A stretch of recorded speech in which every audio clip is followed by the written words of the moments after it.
Hi hello नमस्कार, मी सुषमा स्वागत करते तुमचं माझ्या यूट्यूब चॅनलमध्ये। तर आज ना मी पंजाबचा व्लॉग तुमच्यासोबत शेअर करणार आहे। सुट्टी संपली आणि मी आले पंजाबला। तर आता इथे ना मी घराची साफसफाई करायला सुरुवात केली आणि स्टेप बाय स्टेप मी करणार आहे। तुम्हाला माहितीच आहे माझ्याकडे लहान बाळ आहे आणि त्याला बघून मला ही घरातली माझी कामं करावी लागतात। तुमच्या खूप साऱ्या कमेंट येत होत्या की ताई लहान बाळाला बघून तू तुझं घर कसं आवरते, कसं मेंटेन ठेवते। तर म्हटलं की आता पंजाबला गेल्यानंतर त्याच्यावरती एक व्हिडिओ बनवावा। तर आज मी तो व्हिडिओ बनवते आणि ना इथे साफसफाईला सुरुवात मी किचनपासून केले। जेव्हा मी आली, आता मला येऊन 10 दिवस झालेत। रुद्राची शाळा चालू होण्याच्या एक दिवस आधी आम्ही आलो होतो आणि मला भांडीकुंडी जी लागत होती ना, तर ते मी त्याच वेळेस साफ केले, कारण का जेवण वगैरे करायला भांडी पूर्णपणे साफ करून मी आधी घेतली। पण हे कंटेनर वगैरे किंवा किचनमधली जी टाईल्स वगैरे तर ते नव्हतं साफ केलं, तर ते आज मी साफ करायला काढले। आणि किचन साफसफाई करायची म्हटली ना की किचनमधल्या सगळ्या वस्तू आधी बाहेर काढाव्या लागतात, नाहीतर तिथल्या तिथं काही करता येत नाही। एकतर किचन खूप छोटा आहे, त्याच्यामुळे किचनची साफसफाई करायला घेतले ना की आधी मी सगळ्या वस्तू बाहेर काढते, म्हणजे मला व्यवस्थित असं साफ करता येतो किचन। आता इथे ना सुरुवात मी सकाळपासून केली, म्हणजे रुद्रा शाळेला गेले, तिचे पप्पा कामावरती गेलेत आणि सात्विकला मी झोपवलं। त्याला झोपवल्यानंतरच कामं करता येतात, नाहीतर मग आता तो पलटी व्हायला लागला आहे, सरपटायला लागला आहे, त्याच्यामुळे भीती वाटते। आणि ह्या ज्या रूम आहेत ना एकदम छोट्या, म्हणजे ह्या ज्या गव्हर्नमेंटच्या रूम आम्हाला भेटलेत ना, तर खालीसुद्धा आपण ठेवू शकत नाही बाळाला, त्याच्यामुळे बेडवरतीच ठेवावं लागतं आणि मग अधूनमधून सारखं चेक करावं लागतं की काय करतोय, उठलाय का। आणि आता जसा जसा मोठा होतोय ना, तर उठल्यानंतर तो रडत नाही, खेळतच उठतो आणि मग बेडवरती ठेवलं की तीच भीती असते की सरपटायला लागलाय, पडतोय की काय। म्हणून मी ना तो झोपला की ही घरातली जी बाकीची कामं असतात ना, तर ती करून घेते। आणि जी किचनमधली म्हणजे स्वयंपाक बनवायला लसूण कांदा वगैरे हे काय कट करायचं असेल ना, तर मग त्याच्या रूममध्ये जाऊन त्याला बघत बघत मी ती कामं करते। आणि त्याला अंगावरती घ्यायची मी आता सवय लावली नाही, लहान असताना जितका घेतला असेल ना तेवढंच, त्याच्यानंतर लहान बाळांना कळतं अंगाची ऊब, त्याच्यामुळे मग त्याला खाली ठेवूनच मी खेळवायचे। आता मध्ये ना मला कमेंट येत होत्या की ताई तू तुझ्या लहान बाळाला घेऊन कसं मॅनेज करते, मग आमचं पण लहान बाळ आहे तर ते आम्हाला काहीच करून देत नाही। तर मी तुम्हाला सांगेल, एकतर जसं जसं बाळ मोठं होतं ना, तर त्याला जितकं खाली खेळेल ना तितकं खेळवण्याचा प्रयत्न करायचा। आणि सहसा तुम्ही जमिनीवरती चटईवरती जर लहान बाळाला ठेवलं ना, तर ते अतिउत्तम, म्हणजे लवकर पलटी होईल, लवकर सरपटायला लागेल। आता मला इथे चान्सच नाही आहे, तरी पण आता ना आम्ही एक रूम अशी खाली केली, खाली इतकी नाही झाली तरी पण थोडीशी जागा केली, का तर त्याला जमिनीवरती खेळता यावं म्हणून। आणि मी ज्यावेळेस फ्री असेल किंवा आम्ही घरातले कोणीही फ्री असू ना, त्याच्यासमोर बसून मग खाली चटईवरती आम्ही त्याला खेळवू शकतो। आता इथे ना मी उन्हामध्ये कंटेनर धुवून वगैरे ठेवले होते, तर ते सुकलेत, इतकं कडक ऊन पंजाबमध्ये आहे। आणि पंजाबमधलं क्लायमेट सांगायचं झालं ना, तर इथे भरपूर गरमी आहे, म्हणजे कोणतंही काम करायला घ्या इतका पसीना येतो। आणि टेम्परेचर सांगायला झालं ना, तर 37-38 इतकं टेम्परेचर जातं, कधी कधी 40सुद्धा जातं।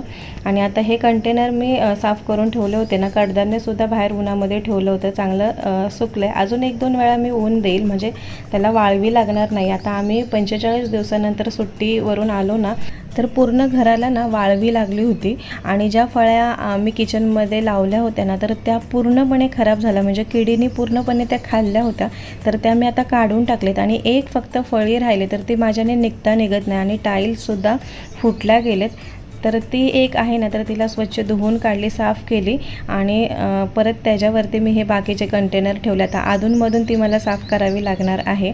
आणि आता हा मसाल्याचा डब्बा, तर तो सुद्धा काय थोडाफार मसाला होता ना, तर त्याला बुरशी लागली होती, त्याच्यामुळे तो पूर्ण साफ करून घेतला आहे आणि नवीन मसाले त्या डब्यामध्ये भरलेत। भांडी जी साफ करून घेतली होती, तर ती थोडीशी उन्हामध्ये ठेवले, का तर मी किचन साफ करत होते ना म्हणून, तर ती आता आतमध्ये आणले। आणि किचनची साफसफाई करता करता आता स्वयंपाकसुद्धा दुपारचा बनवते। तर दुपारच्या स्वयंपाकाला मी रात्री छोले भिजत घातले होते, तर ते आता उकडायला ठेवते, त्याच्यामध्ये मीठ घातल्याने थोडीशी हळद, 3 शिट्ट्या होऊन जाईल। आता किचनची साफसफाई करता करता मी मशीनसुद्धा लावली होती आणि मधले कपडेसुद्धा झालेत वाटतं, तर ते थोड्या वेळाने उन्हामध्ये बाहेर जाऊन मी सुकत घालते। आणि आता किचनसुद्धा बऱ्यापैकी साफ झालं आहे, तर कचरा वगैरे जो काही असेल ना, तर तो मी आता बाहेर नेऊन ठेवते। आणि आता हे मशीनमधले कपडे काढून बाहेर उन्हामध्ये वाळत घालते, कारण का अर्धे सुकलेले असतात ही कपडे उन्हामध्ये अर्ध्या तासामध्ये सुकून निघतात, कारण का बाहेर भरपूर ऊन आहे.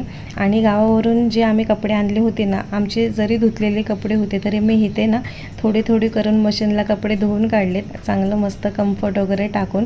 नाहीतर मग ते बॅगेमध्ये आपण किती धुतलेले कपडे आणले ना तरी त्याचा एक वेगळा वास येतो, म्हणून मी ते कपडे साफ करून घेतले. आणि आता ना रोजच्या रोज बेडवरची बेडशीट आम्ही चेंज करतो, म्हणजे मी धुवायलाच काढते, कारण का बाळ पलटी होतो आणि हात वगैरे चोखतं, तर काय धूळ वगैरे असेल तर ते त्याच्या तोंडामध्ये जाऊ नये म्हणून रोजच्या रोज मी बेडशीट साफ करते. आणि आता किचन आवरून घेतला, कपडे वगैरे बाहेर उन्हामध्ये घातलेत, तर घरातून पूर्णपणे कचरा काढून घेते. आणि लादीसुद्धा मला साफ करायची आहे, म्हणजे पुसायची आहे, कारण का आम्ही आलो ना तेव्हा घरामध्ये भरपूर घाण झाली होती, म्हणजे धूळसुद्धा आली होती. आणि इथे पाऊससुद्धा पडला होता, तर हे जमिनीवरचं घर असल्यामुळे पावसाचं पाणी आतमध्ये येतं दरवाजाच्या खालच्या फटीतून, मग ते भरपूरच घाण झाली होती. आणि पालीनीसुद्धा घरामध्ये भरपूर घाण केलेली, छोट्या बेडक्यासुद्धा घरामध्ये आल्या होत्या. आता खाली सात्विकला ठेवायला भीती वाटते, कारण का बेडके आता सतत घरामध्ये येत आहेत आणि बेडके आले की साप येण्याचीसुद्धा भीती असते, त्याच्यामुळे भरपूर आता इथे घाबरून राहावं लागते. तर आता लादी वगैरे साफ करून घेतली. सात्विकसुद्धा उठला आहे, तर तो खेळतो आहे, तर त्याच्याकडे बघत आता ही घरातली कामं मी आवरून घेते. आता बऱ्यापैकी माझे कामं झालेत आणि आता इथे कूलरमध्ये पाणी भरते. दुपारच्या टायमाला पाणी येतं, तर कूलर पण इतका पाणी करतो आहे ना, 2-3 टाईम कूलरमध्ये पाणी भरावं लागतं. आता कूलरमध्ये पाणी भरून घेतलं आहे. आणि सात्विकला आम्ही कूलरवरतीच ठेवतो, फॅनच्या हवेने त्याचं काय होत नाही, सतत रात्रंदिवस आमचा कूलर चालू असतो. आता इथे कामं झालेत आणि स्वयंपाक फक्त बनवायचा राहिला आहे, तर मी आता माझे हातपाय वगैरे धुवून घेतलेत. स्वयंपाक झाल्यानंतर मग कपडे वगैरे मी चेंज करेल. आता इथे ह्या गरमीमध्ये ना 2-3 टाईम आमच्या आंघोळ्या होतात. घातलेली कपडेसुद्धा दिवसातून 3-4 वेळा आम्ही चेंज करतो.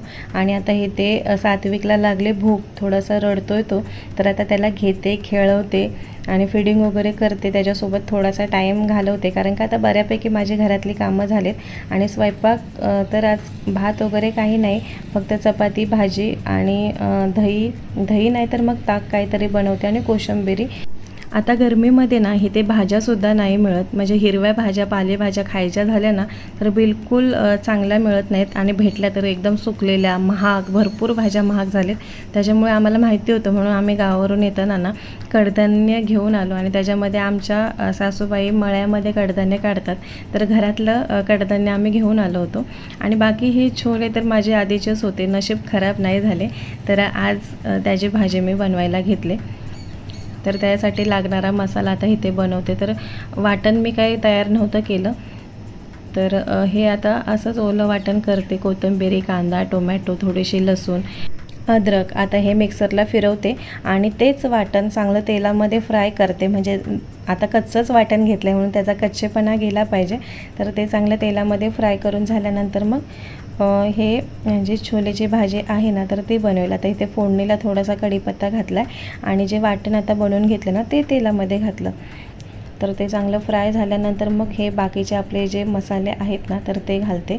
हळद, चवीनुसार मीठ, लाल तिखट. तर तिखट इथे ना घरूनच मी आणलं होतं मम्मीकडून बनवलेलं, खोबरं वगैरे घालून, तर ते घातलं आहे. आणि बाकी गरम मसाला, जर छोलेचा मसाला असेल तर तो घालू शकता. एकदम सिंपल भाजी, असं काही नाही की चमचमीत, एकदम सिंपल. थोडीशी आता सुकवून देईल. आणि इथे कोशिंबिरीची तयारी. तर काकडी साल काढून घेते. काकडी, कांदा, टोमॅटो, हिरवी मिरची, दही आणि वरून थोडीशी कोथिंबीर, मीठ घालून ही कोशिंबिरी तयार करून घेतले. आणि आता दही ना मी रोज लावते.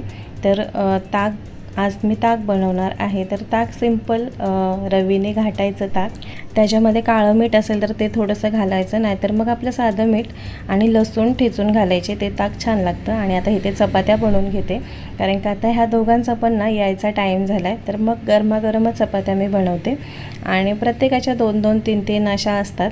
आणि राहिली तरी संध्याकाळच्या टायमाला आता रुद्राला भूक लागते, त्याच्यामुळे 1-2 चपात्या मी ठेवते तिच्यासाठी. आणि आता ही लोकं आलेत तर स्वयंपाक आता मी वाढते. आणि तुम्ही पाहू शकता इथे आजच्या दुपारच्या जेवणाला कोशिंबिरी, छोलेची भाजी आणि चपाती आणि ताक. तर हे असं आमचं दुपारचं आता गरमीत पंजाबमध्ये जेवण चालू झालं आहे. कडधान्याच्या भाज्या आणि ताक कंपल्सरी. तर आता आम्ही जेवण घेतो आणि आजचा व्हिडिओ मी इथेच समाप्त करते. भेटू पुन्हा अशाच एका नवीन व्हिडिओमध्ये. तोपर्यंत धन्यवाद.